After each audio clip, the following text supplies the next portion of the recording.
Vraie connexion internet stable. Moi aussi, c'est dans le format à l'arrache. Plus à l'arrache, ça a commencé à devenir difficile.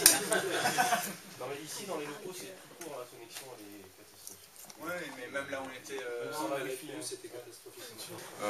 J'ai commencé à m'investir dessus avec les gars de Télécomics en fin juin, début juillet. Ok. Pour quelle raison? Simplement parce que après avoir vu ce qui s'est passé en Égypte, après avoir vu des vidéos, après avoir vu déjà des gens de Télécomics qui ont aidé à faire sortir de l'information de là-bas, j'ai vu que moi ça m'avait permis de me sentir solidaire des gens. Ouais. Et donc j'ai tiré de ce sentiment-là l'envie de moi essayer de filer un coup de main à ceux qui sont en Syrie pour eux faire sortir de l'info, pour ensuite sensibiliser et développer ce sentiment de solidarité vers d'autres personnes qui ne sont pas trop bien au courant en Occident. Donc ce qu'on a fait concrètement, beaucoup de choses. Premièrement, donner des conseils de base, c'est-à-dire arrêter d'utiliser Facebook avec son vrai nom. Normal.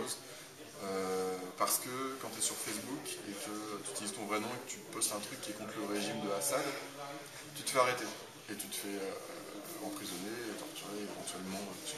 Voilà. Il y a ça. Beaucoup de choses qu'on continue à faire encore jusqu'à aujourd'hui, c'est donner des conseils. Conseils de bon sens. Utiliser des connexions chiffrées, ne pas dévoiler qui on est sur Internet, etc.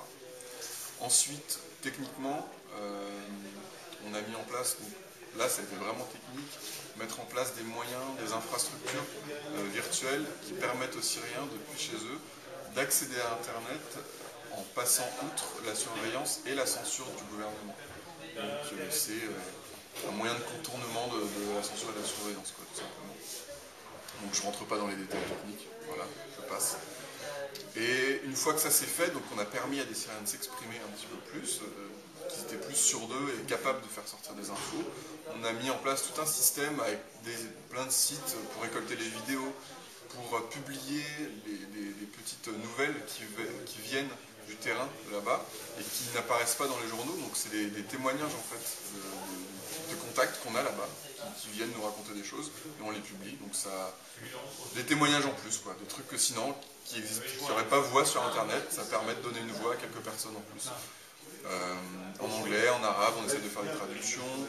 Des fois, il y a une loi récemment, par exemple, qui a été votée, qui a été imposée par Assad,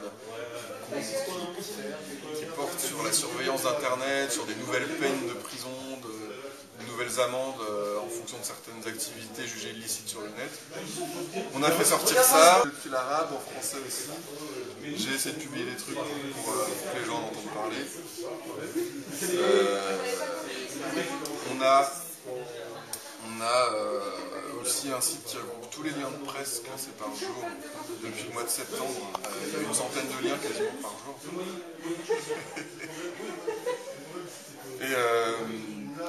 Et puis d'autres choses, je sais plus. Enfin, en gros, c'est ça, c'est donner des conseils, sécuriser les gens et ensuite faire sortir l'info. Si tu veux résumer en 3 points, c'est ça.